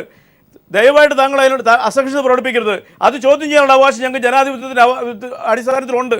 താങ്കൾ ഇവിടെ സൂചിപ്പിച്ച ആദ്യത്തെ ആരോപണം തന്നെ ബഹുമാനവനായ കേരളം ബഹുമാനിക്കുന്ന ഒരു മതേതരവാദിയായ ഡോക്ടർ ഫസൽ ഗഫൂറിന്റെ മറുപടിയോടെ ഇവിടെ പൊളിച്ചടുക്കപ്പെട്ടു. അദ്ദേഹം ഇന്നലെ കേരളത്തിലെ മാധ്യമങ്ങളോട് പറഞ്ഞ കാര്യങ്ങൾ കേരളത്തിലെ പൊതുസമൂഹത്തിന് മുഴുവൻ അറിയാം. അദ്ദേഹത്തിന്റെ അഭിപ്രായമാണ് പറഞ്ഞത്. അദ്ദേഹത്തിന് ആ പ്രൈവറ്റ് അല്ലെങ്കിൽ സ്വകാര്യ സ്വാശ്രയ മെഡിക്കൽ കോളേജുകളെ കുറിച്ച് ഒരു ഓതന്റിക് ആയിട്ടുള്ള ഒരു അഭിപ്രായം പറയാൻ അദ്ദേഹത്തിന് അവകാശമില്ല. കാരണം അദ്ദേഹം ഈ പറയുന്ന 23 മെഡിക്കൽ കോളേജിൽ ഒരു സ്ഥാപനത്തിന് മാത്രം ഒരു ചെയർമാനാണ് അദ്ദേഹം. അതുപോലെ തന്നെ എബ്രഹാം കലമണ്ണിലൂടെ പറഞ്ഞ കാര്യത്തെക്കുറിച്ച് നമുക്ക് സൂചിപ്പിക്കുന്നുണ്ട്. ആരാണ് ഈ എബ്രഹാം കലമണ്ണിൽ? എബ്രഹാം കലമണ്ണിൽ എന്ന് പറയുന്ന വ്യക്തി കേരള കോൺഗ്രസ് മാണി ഗ്രൂപ്പിന്റെ സംസ്ഥാന സ്റ്റിയറിംഗ് കമ്മിറ്റി മെമ്പറാണ്. ഈ രാഷ്ട്രീയ കക്ഷി മാസങ്ങൾക്ക് മുമ്പ് നിങ്ങളുടെ രാഷ്ട്രീയ പ്രസ്ഥാനത്തിന്റെ ഔദ്യോഗിക ഒരു ഭാരവാഹിയാണ്. അദ്ദേഹത്തിന് കൊണ്ടൊരു മെഡിക്കൽ കോളേജ്. അദ്ദേഹവും പറഞ്ഞിരിക്കുന്നു ഒരു അഹംഭാവവും ധിക്കാരവും കേരളത്തിലെ മുഖ്യമന്ത്രി ഞങ്ങളോട് കാണിച്ചിട്ടില്ല. പിന്നെ താങ്കൾ അഹംഭാവമാണ് പറഞ്ഞൊരു കേരളത്തിലെ മുഖ്യമന്ത്രി അധിക്ഷേപിച്ചാൽ കേട്ടുകൊണ്ടിരിക്കാൻ സാധിക്കത്തില്ല. ബഹുമാനപ്പെട്ട ജ്യോതികുമാർ ചാമക്കാല, കേരളത്തിലെ 3000-ഓളം വരുന്ന സാധുക്കളായിട്ടുള്ള കുട്ടികൾക്ക്, കേരളത്തിലെ പാവപ്പെട്ട കുട്ടികൾക്ക്, കേരളത്തിലെ BP വിഭാഗത്തിൽപ്പെട്ട എന്താ പറയുക 1329 അധിക സീറ്റുകൾ നേടിക്കൊടുത്തുകൊണ്ട് 1 രൂപ പോലും ഫീസ് അധികം വാങ്ങിക്കാണ്ട് 25,000 ഫീസ് മാത്രം വാങ്ങിക്കൊണ്ട് 20ഓളം മെഡിക്കൽ കോളേജുകളിൽ നിന്നും കരാറിൽ ഒപ്പിട്ട ഈ ഗവൺമെന്റിനെ നിങ്ങൾ ആക്ഷേപിക്കുക എന്ന് പറഞ്ഞാൽ കേരളത്തിലെ പൊതുസമൂഹത്തിന് അധിക്ഷേപിക്കുകയാണ്. നിങ്ങളൊന്ന് മനസ്സിലാക്കണം. ലോക ചരിത്രത്തിൽ നേരത്തെ റഹീം പറഞ്ഞ പോലെ തന്നെ ഇന്ത്യയുടെ മഹാത്മാഗാന്ധി ലോകത്തിന് സംഭാവന ചെയ്ത സഹന സമരമാണ് നിരാഹാര സത്യാഗ്രഹം. ഈ നിരാഹാര സത്യാഗ്രഹത്തിലൂടെ മൂന്നാമതായിട്ട് മരിച്ചയാള് അന്നത്തെ അയർലൻഡിന്റെ പോരാളിയായിരുന്ന ബോബി മൂറാണ്. LTTയുടെ 6ഓളം ഭടന്മാർ നിരാഹാരത്തിലൂടെ മരിച്ചിട്ടുണ്ട്. അങ്ങനെ ലോകത്തിന് നൽകിയ ഏറ്റവും വലിയ സംഭാവനയെ നിരാഹാര സമരത്തെ നിങ്ങൾ കേരളത്തിൽ അപമാനിക്കുമല്ലേ? നിങ്ങൾ എന്തിനാണ് ഈ സമരം ഇന്ന് നിർത്തിവെച്ചത്? കേരളത്തിലെ ജനങ്ങൾ നിങ്ങൾ സ്വാശ്രയ മെഡിക്കൽ കോളേജ് ലോബിക്ക് വേണ്ടിയിട്ട് കർണാടകത്തിലെ പല മെഡിക്കൽ കോളേജിലും നിങ്ങളുടെ നേതാക്കന്മാരുടെ ഫോട്ടോ വെച്ചുകൊണ്ട് ബ്രൗഷർ അടിച്ച് കേരളത്തിലെ കുട്ടികളെ ആകർഷിക്കുന്ന അങ്ങോട്ടേക്ക് കുട്ടികളെ ഒഴുക്കിവിടാനുള്ള തന്ത്രമാണെന്ന് കേരളത്തിലെ ജനങ്ങൾ തിരിച്ചറിഞ്ഞുകൊണ്ടല്ലേ നിങ്ങൾ നാണം കെട്ടുന്ന അവകാശമായിട്ട് ഈ സമരം അവസാനിപ്പിച്ചത്? അകപ്പെട്ട ഒരു സാഹചര്യത്തിലേക്ക് ഇപ്പോൾ UDFും കോൺഗ്രസും പോയിരിക്കുന്നു. അതാണ് അദ്ദേഹത്തിന്റെ അദ്ദേഹം പറയുന്നതിന്റെ ഒരു രത്ന ചുരുക്കം. അല്ല, അദ്ദേഹത്തിന്റെ ആവേശമൊക്കെ എനിക്ക് ഇഷ്ടപ്പെട്ടു, നല്ലതാണ്. അദ്ദേഹത്തിന്റെ ഈ ചാനലിലൂടെ അദ്ദേഹത്തിന്റെ സഹയാത്രികരെ ബോധ്യപ്പെടുത്തുന്നത് അതൊന്നും നല്ലത് തന്നെയാണ്. ജനാധിപത്യത്തിൽ അദ്ദേഹം പറഞ്ഞ ജനാധിപത്യത്തിൽ വിശ്വസിക്കുന്ന എനിക്ക് എന്റെ രാഷ്ട്രീയ അങ്ങ് പറഞ്ഞ ഞാൻ ആവർത്തിക്കുന്നു. ഞാൻ സംസാരിക്കുമ്പോൾ അങ്ങോട്ട് അവിടെ ഉണ്ടാ ഞാൻ സംസാരിക്കുമ്പോൾ അങ്ങോട്ട് ഉണ്ടാ അങ്ങൊന്നും വേണ്ട, അത്ര അധികാരമൊന്നും വേണ്ട. ഇവിടെ മുഖ്യമന്ത്രിയെ വിമർശിക്കാനുള്ള അവകാശം എനിക്കുണ്ട്, ഞാൻ വിമർശിക്കും. മുഖ്യമന്ത്രി എടുത്ത നിലപാടിനെ തള്ളി പറഞ്ഞത് ആദ്യം കേരളത്തിന്റെ മുൻ മുഖ്യമന്ത്രി VS അച്യുതാനന്ദനാണ്. VS അച്യുതാനന്ദൻ പറഞ്ഞില്ലേ ഈ സമരത്തെ ഉൾപ്പാക്കണമെന്ന്? അദ്ദേഹത്തെ കൊണ്ട് വൈകുന്നേരം എത്തിച്ചില്ലേ? അതൊന്നും ആരെയും അറിഞ്ഞു മറന്നിട്ടില്ല. കേരളത്തിലെ സമൂഹത്തിന് ജനങ്ങൾക്ക്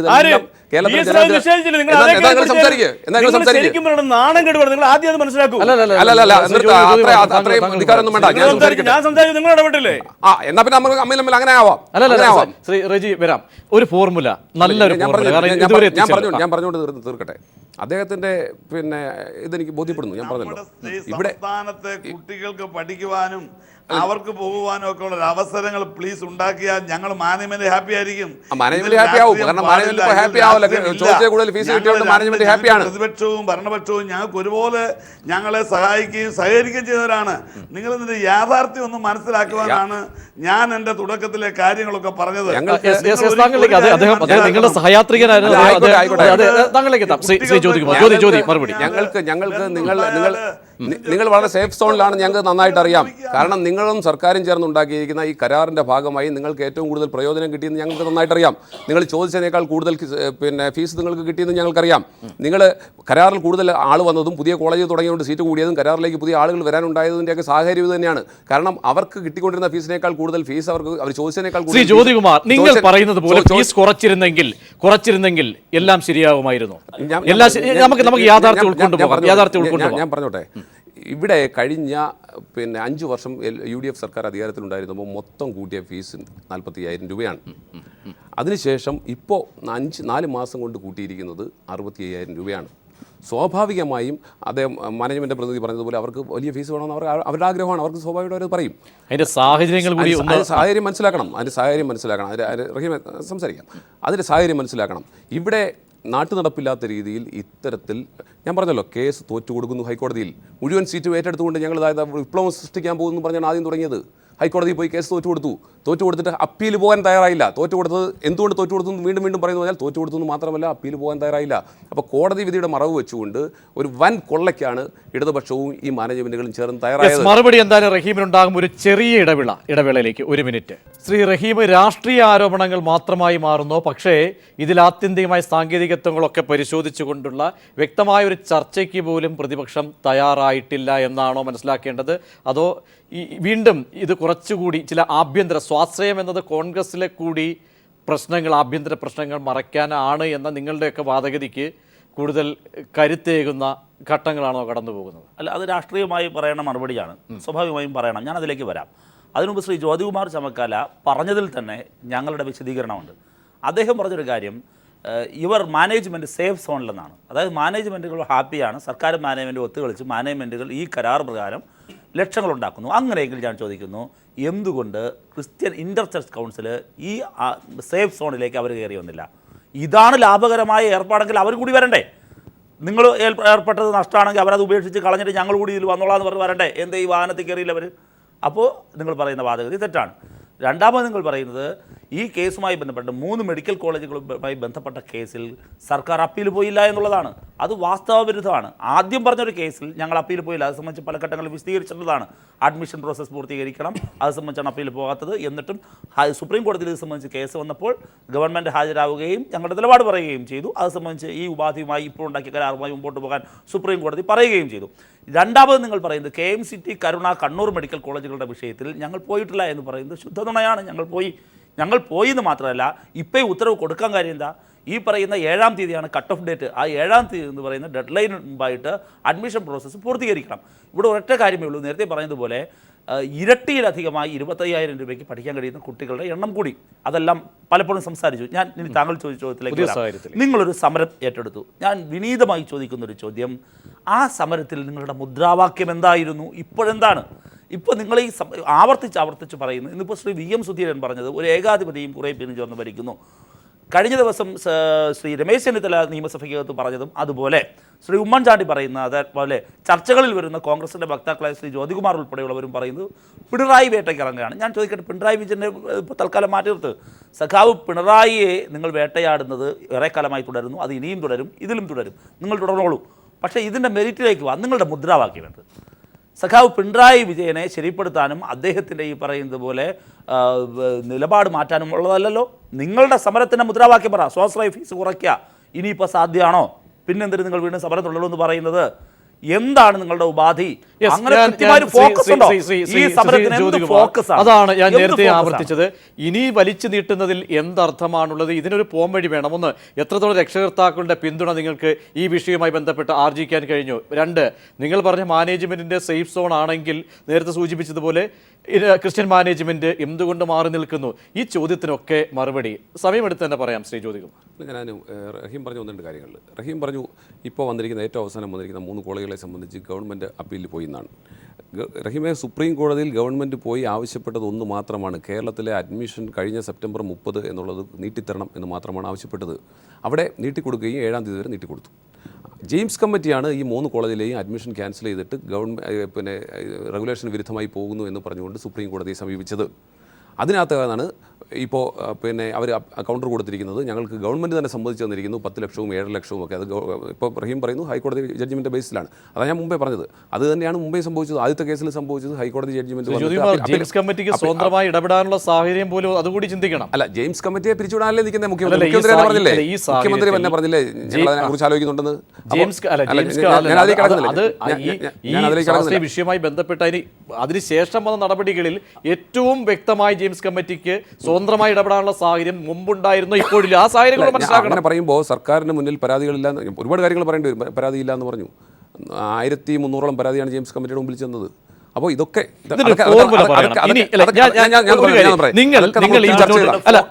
എന്താണ് ഫോക്കസ്? അത് മതി. ഈ ജനങ്ങൾക്ക് അറിയാം എന്താണ് ഈ സമരത്തിന്റെ ഒരു ഫോക്കസ്. മുന്നോട്ട് നിങ്ങൾ പുറത്തേക്ക് സമരം വ്യാപിപ്പിക്കുന്നു, എന്തിനു വേണ്ടി? ഫോക്കസ് എന്താണ്? റഹീം ചോദിച്ചതുപോലെ മുദ്രാവാക്യം എന്ത്? ഞാൻ പറയാം. ഞങ്ങളുടെ ആവശ്യം, ഞങ്ങൾ കേരളത്തിലെ പൊതുസമൂഹം ആവശ്യപ്പെടുന്ന കേരളത്തിലെ പാവപ്പെട്ട കുട്ടികൾക്ക് മെറിറ്റിൽ സ്വാശ്രയ കോളേജുകളിൽ മെറിറ്റിൽ സീറ്റിൽ അഡ്മിഷൻ കിട്ടിയ കുട്ടികൾക്ക് 2.5 ലക്ഷം രൂപയായി ഉയർത്തിയ ഫീസ് കുറയ്ക്കണമെന്ന് തന്നെയാണ് ഞങ്ങളുടെ ആവശ്യം. അതിനകത്ത് ഒരു വ്യത്യാസവും വരുത്തിയിട്ടില്ല. അത് ഇനി ഞങ്ങൾ എങ്ങനെ നടത്തും എന്ന് ചോദിച്ചാൽ അത് ഗവൺമെൻറ്റാണ് തീരുമാനിക്കേണ്ടത്. ഗവൺമെൻറ് എന്തുകൊണ്ട് നടത്തിക്കൂടാ? ഈ തീരുമാനമെടുത്ത ഗവൺമെൻറ്റിന് മാനേജ്മെൻറ്റ് സുപ്രീം കോടതി അംഗീകരിച്ച ഒരു കരാർ അല്ലല്ല, അത് അങ്ങനെ ആ കരാറുമായി ബന്ധപ്പെട്ട് ഫീസ് സർക്കാർ കുറയ്ക്കുകയാണ്. മാനേജ്മെന്റുകൾക്ക് സ്വന്തം വഴി സ്വീകരിക്കാം. ശ്രീ ജ്യോതികുമാർ, അവിടെയും അപ്പോഴും ആത്യന്തികമായി കുട്ടികളുടെ ഭാവി, ആ കുട്ടികളുടെ ഭാവി അത് നിങ്ങൾ ചിന്തിക്കണം. നമ്മൾ പറയുമ്പോൾ രണ്ട് വശങ്ങൾ കൂടി ചിന്തിക്കണം. ഞാൻ എനിക്ക് സമയം തരും. ഒന്ന്, കുട്ടികൾ വഴിയാധാരമാകും. അത് നിങ്ങൾ ഭീഷണിയായി കാണിക്കുകയാണ്. കാരണം എന്താ? നിങ്ങൾ നീട്ടിക്കൊണ്ടുപോയി നിങ്ങൾ തമ്മിലുണ്ടാക്കിയ ധാരണ, നിങ്ങൾ തമ്മിലുണ്ടാക്കിയ ബിഹൈൻഡ് ദ കർട്ടൻ ഉണ്ടാക്കിയിരിക്കുന്ന ധാരണ നിലനിർത്തണം. ഒന്ന്, അതവിടെ നിൽക്കട്ടെ. രണ്ട്, നിങ്ങളിപ്പോൾ പറഞ്ഞല്ലോ, പിന്നെ ഇപ്പോൾ പ്രതീക്ഷ ചോദിച്ചു എന്താണ് സുപ്രീം കോടതി ഇവിടെ എടുത്ത നിലപാടിനെ ന്യായീകരിച്ചിരിക്കുന്നു. ഇതേ ഫ്ലോറിൽ ചർച്ചയ്ക്ക് ഞാൻ വന്നപ്പോൾ പ്രജീഷ് എന്നോട് ചോദിച്ചിട്ടുണ്ട്, മദ്യനയത്തിൽ കേരള സർക്കാർ എടുത്ത നടപടിയെ സുപ്രീം കോടതി അംഗീകരിച്ചു എന്ന് പറഞ്ഞപ്പോൾ അങ്ങനല്ല പറഞ്ഞത്. സുപ്രീം കോടതി പറഞ്ഞത് നിങ്ങൾ എടുത്തിരിക്കുന്ന പോളിസിയെ ഈ വർഷത്തേക്ക് അതിനകത്ത് ഇടപെടാൻ ഉദ്ദേശിക്കുന്നില്ല. അതുതന്നെയാണ് ഇപ്പോൾ സംഭവിച്ചത്. ഇപ്പോഴെന്താ പറഞ്ഞത്? അഡ്മിഷൻ ക്ലോസ് ചെയ്യാൻ സമയമായതുകൊണ്ടും കുട്ടികളുടെ കാര്യത്തിനകത്ത് ഈ പ്രശ്നമായതുകൊണ്ടും ഇപ്പോൾ ഈ വർഷത്തേക്ക് ഗവൺമെൻറ് എടുത്ത നിലപാടുകളിൽ ഇടപെടാൻ ഞങ്ങൾ ആഗ്രഹിക്കുന്നില്ല. അല്ലല്ല, ഞാൻ പറഞ്ഞു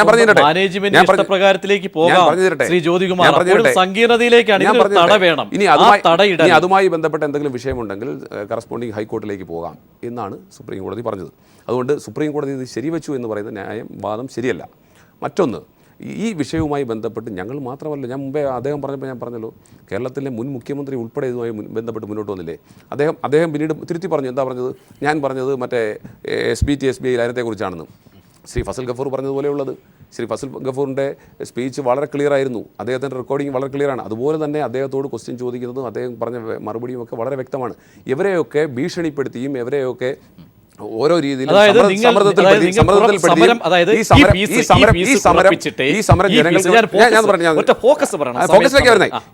ഈ സമരം അവസാനിപ്പിക്കാൻ ന്യായമായി തന്നെ അവസാനിപ്പിക്കാനുള്ള അതിൻ്റെ ബെനിഫിഷ്യറീസ് ഉൾപ്പെടെ പ്രതിപക്ഷം പറഞ്ഞു എന്നുള്ള ഒറ്റ കാരണം കൊണ്ട് ഇത് ശരിയാണെങ്കിൽ പോലും ഈ സമരം ന്യായമാണെങ്കിൽ പോലും അതിനകത്ത് ഒരു അണുകിടയ്ക്ക് ഞാൻ വ്യതിചലിക്കില്ല എന്ന അധികാരികളുടെ, ഞാൻ വീണ്ടും ആവർത്തിക്കുന്നു, മുഖ്യമന്ത്രിയുടെ ധാർഷ്ട്യത്തിനെതിരെയാണ് സമരം. ധാർഷ്ട്യത്തിനെതിരെയാണോ സമരം? രണ്ട്, ഈ സ്വാശ്രയ വിഷയത്തിലാണോ സമരം? എന്താണ് നിങ്ങളുടെ ഫോക്കസ് ശ്രീ ജ്യോതികുമാർ? എനിക്കത് കേട്ടാൽ മതി. മുഖ്യമന്ത്രിയുടെ ധാർഷ്ട്യമാണോ? ഞാൻ പറഞ്ഞല്ലോ, ഫീസ് 1,80,000 2,50,000 കൂട്ടിയിരിക്കുന്നു. മെറിറ്റിൽ കിട്ടിയ സ്വാശ്രയ മെഡിക്കൽ കോളേജുകളിൽ മെറിറ്റിൽ കിട്ടിയ കുട്ടികൾക്ക്, പല കുട്ടികൾക്കും അഡ്മിഷൻ എടുക്കാൻ കഴിയുന്നില്ല. ആ കുട്ടികളുടെ ഫീസ് മെഡിക്കൽ കോളേജുള്ള വ്യക്തിയാണ് ശ്രീ എബ്രഹാം കലമണ്ണിൽ. രണ്ടും കൽപ്പിച്ച് മുന്നോട്ട് പ്രതിപക്ഷം പോകുന്നുണ്ടെങ്കിൽ ഇനി തിരിഞ്ഞു നോക്കാൻ നിങ്ങൾ തയ്യാറാകുമോ? കാരണം അപ്പോഴും വിദ്യാർത്ഥികളുടെ ഭാവി സങ്കീർണതയിലേക്ക് പോകും. ഇവർ ആവശ്യപ്പെടുന്നത് പോലെ ശക്തമായ പ്രതിരോധത്തിലൂടെ ഒരു ഫീസ് കുറവിലേക്ക് സർക്കാർ എത്തുന്ന ഒരു ഘട്ടമെത്തിയാൽ നിങ്ങളുടെ നിലപാട് ഇത് തന്നെയായിരിക്കുമോ? എടുത്ത തീരുമാനത്തിൽ നിന്നും എന്തെങ്കിലും ഒരു വിട്ടുവീഴ്ച ചെയ്യാൻ നിങ്ങൾ തയ്യാറുണ്ടോ? ശ്രീ എബ്രഹാം കലമണ്ണിൽ. ഇനിയും അങ്ങനെ എന്തെങ്കിലും സംഭവിക്കണമെങ്കിൽ ഞങ്ങളുടെ അസോസിയേഷൻ കൂടിയെടുക്കണം. ഞാൻ ഒരു എൻ്റെ കോളേജിൻ്റെ കാര്യം ഇവിടെ പറഞ്ഞിട്ട് കാര്യമില്ല. അസോസിയേഷനാണ് എല്ലാത്തിൻ്റെയും തീരുമാനം. അസോസിയേഷന്റെ പൊതുവികാരം പറഞ്ഞാൽ മതി ശ്രീ എബ്രഹാം. ശ്രീ കലമണ്ണിൽ, അസോസിയേഷന്റെ പൊതുവികാരം, അസോസിയേഷന്റെ ഇനി നടക്കുന്നല്ലേ പറഞ്ഞതിന്റെ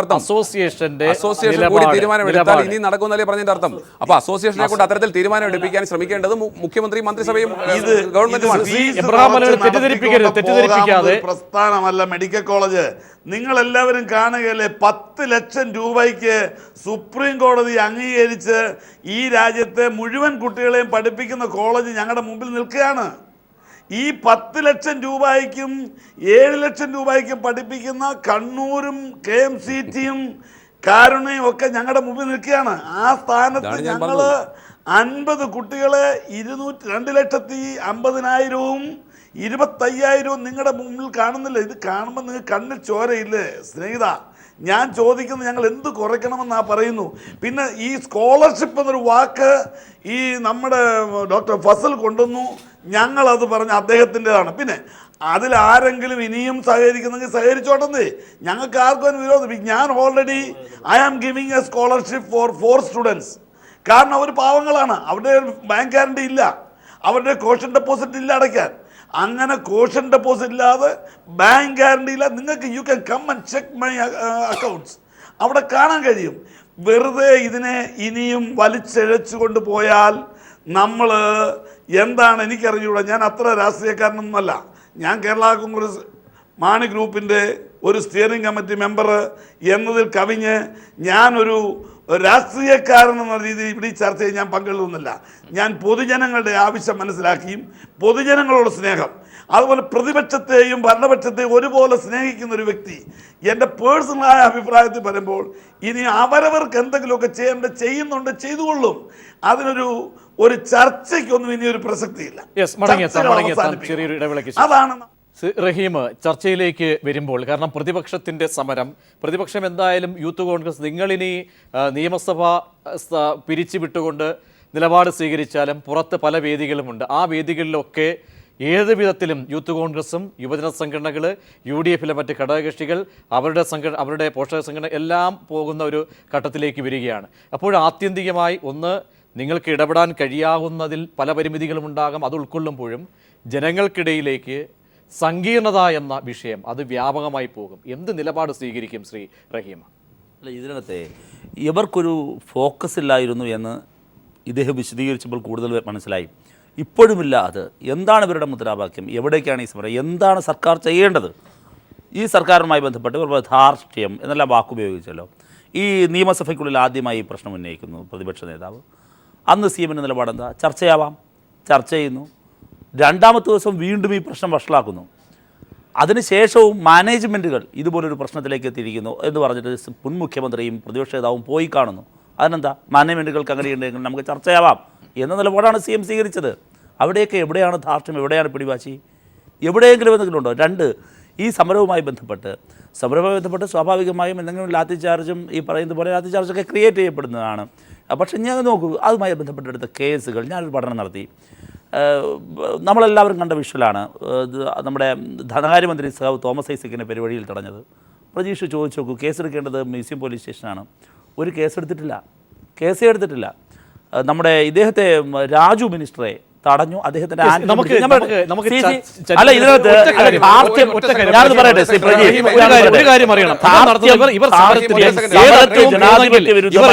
സമരത്തിന്റെ ഏതറ്റവും പോന്നെങ്കിൽ നിങ്ങൾ ഫീസിന്റെ കാര്യത്തിൽ എടുത്ത തീരുമാനത്തിൽ എന്തെങ്കിലും വിട്ടുവീഴ്ച ചെയ്യുമോ എന്ന് ആണ് ജനം, ഈ ചർച്ച കാണുന്ന കുട്ടികളടക്കം വിദ്യാർത്ഥികളടക്കം നോക്കുന്നത്.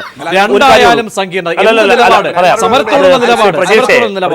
അതിനകത്ത് സാധ്യമായി ഞാൻ പറയട്ടെ, എന്നോടല്ലേ അങ്ങോട്ട് ചോദ്യം പറഞ്ഞോളൂ. അല്ല, അങ്ങോട്ട് ചോദ്യം പറയും. ഞാൻ പറയട്ടെ, ഇതിനകത്ത് സാധ്യമാകാത്ത കാര്യങ്ങളാണ്. സെപ്റ്റംബർ മാസം 1-ാം തീയതിയാണ് ശ്രീ എബ്രഹാം കൽപ്പന ഉൾപ്പെടെയുള്ളവരുമായി നമ്മൾ കരാർ ഏർപ്പെടുന്നത്. സെപ്റ്റംബർ 1-ന് ഏർപ്പെടുത്ത കരാർ അറിയാലോ, സെപ്റ്റംബർ 30-നകം അഡ്മിഷൻ പ്രോസസ്സ് പൂർത്തീകരിക്കണമെന്നുള്ളതാണ് അന്നത്തെ സ്റ്റാറ്റസ്. അതിനു മുമ്പ് 3 തവണ ചർച്ചകൾ നടന്നു. 3-ാമത്തെ ചർച്ചയിലാണ് കരാർ ഒപ്പിടുന്നത് 1-ാം തീയതി.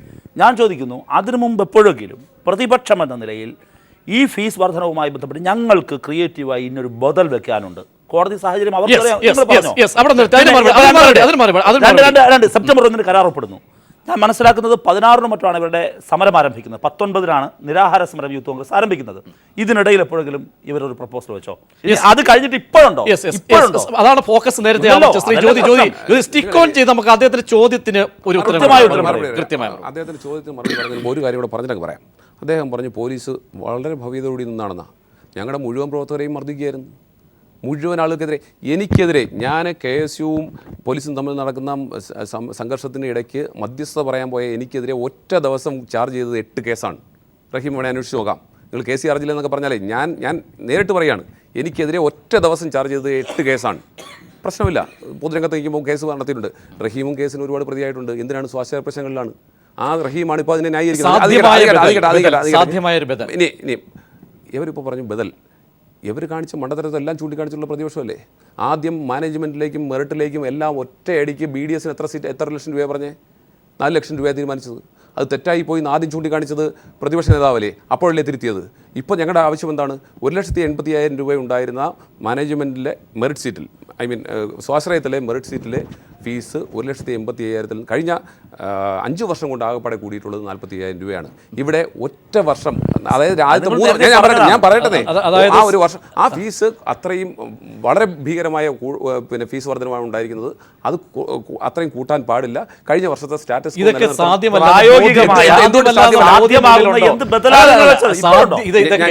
ഞാൻ സാധ്യമാകില്ല എന്നൊരു ബോധ്യം, അതായത് ഒന്ന് നടക്കാൻ പോകുന്നില്ല സമരത്തിലേക്ക് ദയവായി പോയി. അല്ലല്ല, ഞാൻ പറയട്ടെ, ഇതിന് ഫീസ് ഹൈക്ക് സ്വാഭാവികമാണ്. കഴിഞ്ഞ 5 വർഷവും ഫീസ് ഹൈക്ക് വന്നിട്ടുണ്ട്. പരമാവധി 5,000 രൂപ അല്ലെങ്കിൽ 10,000 രൂപയുടെ ഫീസ് ഹൈക്ക് ഉണ്ടാകാറുണ്ട്. ഇത് ഒറ്റയടിക്ക് 65,000 രൂപയുടെ ഫീസ് ഉണ്ടാകുമ്പോൾ കേരളത്തിൽ അങ്ങോളം ഇങ്ങോളമുള്ള മെഡിക്കൽ സീറ്റുകൾക്ക് എല്ലാം കൂടെ ചേർന്ന് എത്ര കോടി രൂപ ടേൺ ഓവറാണ് അധികമായി മാനേജ്മെൻറ്റുകൾക്ക് ഗുണകരമായി ഉണ്ടാകുന്നത്? തിരഞ്ഞെടുത്തിട്ട് ഞാൻ പറഞ്ഞപ്പോഴും അങ്ങനെ തന്നെയാണല്ലോ പറഞ്ഞത്. അപ്പോൾ അത്തരത്തിൽ ഈ മാനേജ്മെൻറ്റുകൾക്ക് അനുകൂലമായ ഒരു തീരുമാനം സർക്കാരിൻ്റെ ഭാഗത്തു നിന്ന് ചേർന്നുകൊണ്ട് ഗൂഢമായി ഉണ്ടാക്കിയെടുക്കുമ്പോൾ റഹീമിനെ പോലുള്ളവർ എത്രയോ പ്രാവശ്യം ഈ സ്വാശ്രയ മാനേജ്മെൻറ്റുകൾക്കെതിരെ സമരം ചെയ്തിട്ടുള്ളവരാണ്. നിങ്ങൾക്ക് റഹീമിനൊക്കെ ഇതൊക്കെ ഇങ്ങനെ പാർട്ടിക്ക് വേണ്ടി വാദിക്കുമ്പോഴും റഹീമിൻ്റെ ഉള്ളിലില്ലേ? റഹീം ഇത് കഴിഞ്ഞിട്ട് ഈ ചർച്ച കഴിഞ്ഞ് ഇവിടെ ഇറങ്ങുമ്പോഴെങ്കിലും ക്ലിഫ് ഹൗസിൽ പോയി മുഖ്യമന്ത്രിയോടൊന്ന് പറഞ്ഞിട്ട് പോകണം, ഞാൻ ഇതൊന്നും ശരിയല്ല, ഇതൊന്നും തിരുത്തണമെന്ന് പറഞ്ഞിട്ട് പോകാനുള്ള സാമാന്യ മര്യാദയെങ്കിലും റഹീം കാണിക്കണം. രണ്ട് കാര്യങ്ങൾ ഞാനൊന്ന് പറഞ്ഞോട്ടെ. ഇവർ പറയുന്നത് തെറ്റാണ്. ഞാൻ ചോദിക്കട്ടെ, ഇവർക്ക് എന്ത് ബദലുണ്ട്? ഇവർ കാണിച്ചിരിക്കുന്ന മാതൃക ഏതാ? അതിന് ബദലായിട്ട് എടുക്കാം. ഏതാ? ഇന്റർചർച്ച് കൗൺസിലുമായി ബന്ധപ്പെട്ട് ആ മാതൃക കേരളീയ പൊതുസമൂഹത്തിന് സ്വീകാര്യമാണോ? ഒന്ന്, ആ മാനേജ്മെൻറ്റ് ആവശ്യപ്പെട്ടതാണ്, അത് പറ്റില്ല എന്ന് ഗവൺമെൻറ് പറഞ്ഞ് തിരിച്ചുകൊണ്ടുവരായത് ഒന്ന്. രണ്ടാമതൊരു കാര്യം, ഇവർ വെച്ചിരിക്കുന്ന മാതൃകയെക്കുറിച്ച് 2013-ലും 2014-ലും ഒരു മാതൃക വെച്ചു. ശ്രീ VS ശിവകുമാർ പ്രത്യേക താല്പര്യം വന്ന് ഇൻവെർട്ടർ ഗോമയ്ക്കകത്ത് CSI medical college, Karakonam medical കോളേജിന് വേണ്ടി മാത്രം ഇന്റർചർച്ച് കൗൺസിലിൻ്റെ മാതൃകയിൽ ഒരു പാക്കേജ് ഉണ്ടാക്കി. അതുമായി ബന്ധപ്പെട്ട് CSIയുടെ തന്നെ ഒരു വിശ്വാസി ലോകായുക്തയിൽ പോയി ആ കേസ് ഫയൽ ചെയ്തു. കേസിൽ VS ശിവകുമാർ എന്ന ആരോഗ്യമന്ത്രി ഉൾപ്പെടെ പ്രതിസ്ഥാനത്താണ്. ഞാൻ പറഞ്ഞെന്താ, അതൊരു പിന്മാറേണ്ടി വന്നു. പിന്നീട് ഇങ്ങനെ ഇവർ മുമ്പോട്ട് വെച്ച ബദലുകൾ ഇതുപോലെ നിക്ഷിപ്ത താല്പര്യങ്ങളുടെ അടിസ്ഥാനത്തിൽ മാനേജ്മെന്റ്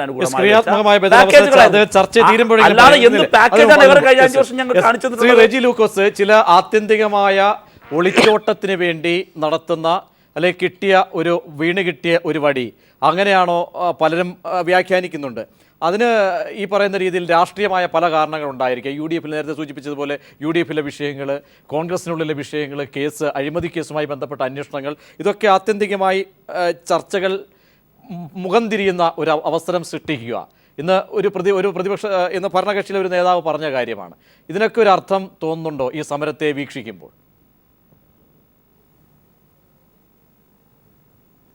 പ്രജീഷ, ഇത് രണ്ട് ഗതികേടിനാണ് ഇവർ ഈ സമരമായിട്ട് രംഗത്തിറങ്ങിയത്. ഒന്ന്, കേരളം ഇതുവരെ ദർശിക്കാത്ത രീതിയിലുള്ള ഭയാനകമായ കൊള്ളയടി നടത്തിയ എന്നാരോപിക്കപ്പെടുന്ന K. ബാബു, KM മാണി മുതലായിട്ടുള്ള മുൻ മന്ത്രിമാരെ കുറിച്ചുള്ള വിജിലൻസ് അന്വേഷണം മുറുകിക്കൊണ്ടിരിക്കുമ്പോൾ അതിൽ നിന്നും ശ്രദ്ധ തിരിക്കുവാൻ വേണ്ടിയിട്ടും രണ്ടാമത് കേരളത്തിലെ അഡ്മിഷൻ ലഭിച്ച മെഡിക്കൽ കോളേജുകളിൽ അഡ്മിഷൻ ലഭിച്ച വിദ്യാർത്ഥികളുടെ ഭാവി തുലാസിലാക്കിക്കൊണ്ട് കർണാടകത്തിലെ മെഡിക്കൽ ലോബിക്ക് വേണ്ടിയിട്ട് നടത്തിയ ഒരു അപഹാസ്യമായ രാഷ്ട്രീയ സമരമുറകളായിരുന്നു ഇന്ന് ഇവിടെ പര്യവസാനിച്ചത്.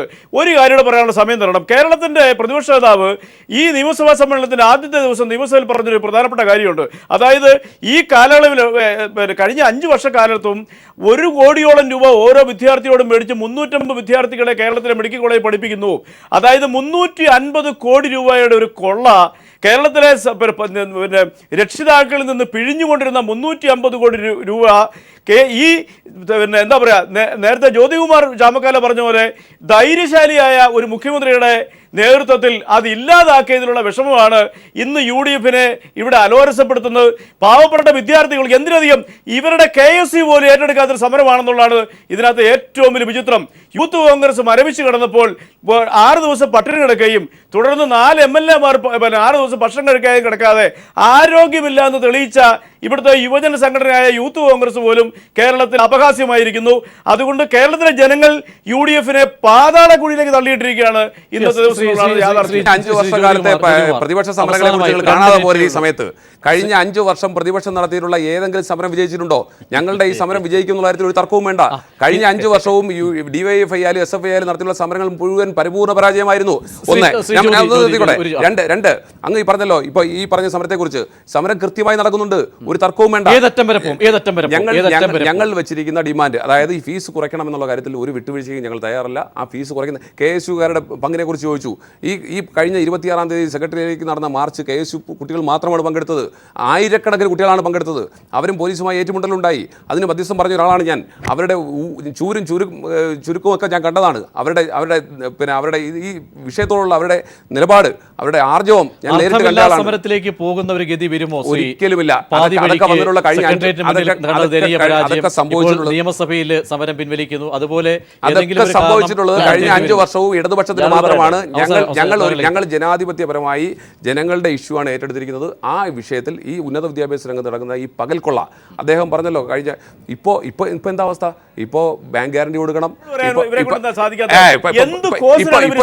ഫീസ് കൂട്ടിക്കൊടുത്തു, ഒപ്പം പഴയതുപോലെ എത്ര ചാനലുകൾ ഇവിടെ തെളിവുകൾ തന്നു, കോഴ മേടിക്കുന്നു, ബാങ്ക് ഗ്യാരണ്ടി കൊടുക്കണം, ബാങ്ക് ഗ്യാരണ്ടി കൊടുക്കണം, റീഫണ്ടബിൾ ഡെപ്പോസിറ്റ് കൊടുക്കണം. ഇതെല്ലാം കഴിഞ്ഞിട്ട് ഫീസും കൂട്ടി കൊടുക്കുക. അപ്പോൾ എന്നിട്ട് ഇത് പിന്നെ പറയുകയല്ലേ വാക്കാലത്തെടുത്തുകൊണ്ട് ഞങ്ങളങ്ങ് നേടിയെന്ന്. എന്താ നേടിയത്? യഥാർത്ഥത്തിൽ കടമക്കടി കൊള്ളയടിച്ചവര്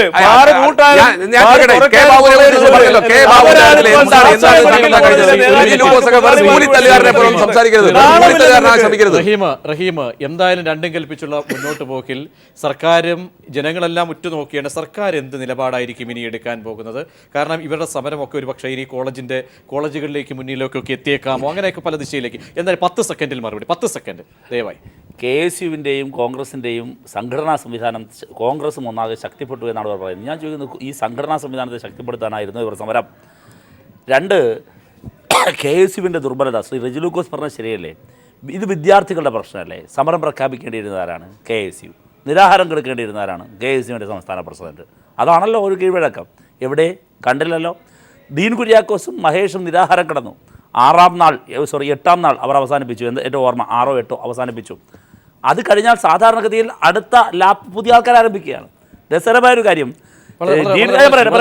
ഷാഫി ഈ ആദ്യത്തെ 2 MLA അവസാനിച്ചു. VT ബൽറാമും റോജി ജോണും സമരം ആരംഭിച്ചു.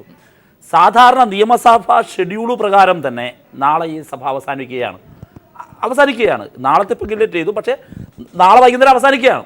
അത് കഴിഞ്ഞാൽ പിന്നെ ഈ പറയുമ്പോൾ പൂജ കഴിഞ്ഞിട്ടേ ഉള്ളൂ. ഞാൻ ചോദിക്കുന്നു, നിങ്ങൾ പൂജ വയ്ക്കാതെ ഉദ്ദേശിച്ച അപ്പോൾ ഇത് വരുന്നത് ഇത്രയേ ഉള്ളൂ. അപ്പോൾ ഇത് ഈ സമരത്തിനൊരു ഫോക്കസ് ഇല്ല, ഒരു ഫോക്കസുമില്ല, ഒരു മുദ്രാവാക്യമില്ല. ഈ സമരം ദയനീയമായി പരാജയപ്പെടുമോ എന്ന ചോദ്യം അന്വർത്ഥമാണ്. പരാജയപ്പെട്ട് കഴിഞ്ഞു എന്നുള്ളതാണ്. 3 സെക്കൻഡിൽ മറുപടി. എന്ത് ഇവർ രണ്ടുപേരെടുത്താലും നിങ്ങൾ പിന്നോട്ടില്ല, അതാണോ? അദ്ദേഹം മുമ്പേ പറഞ്ഞല്ലോ അദ്ദേഹം ചർച്ചയ്ക്ക് തയ്യാറാണെന്ന്. എബ്രഹാം കലമണ്ണിൽ.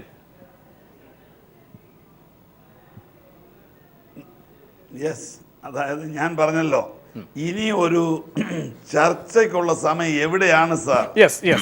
ക്ലാസ്സും കുട്ടികളും കയറി പണം അടച്ച് ഫീസും തന്നു കഴിഞ്ഞു.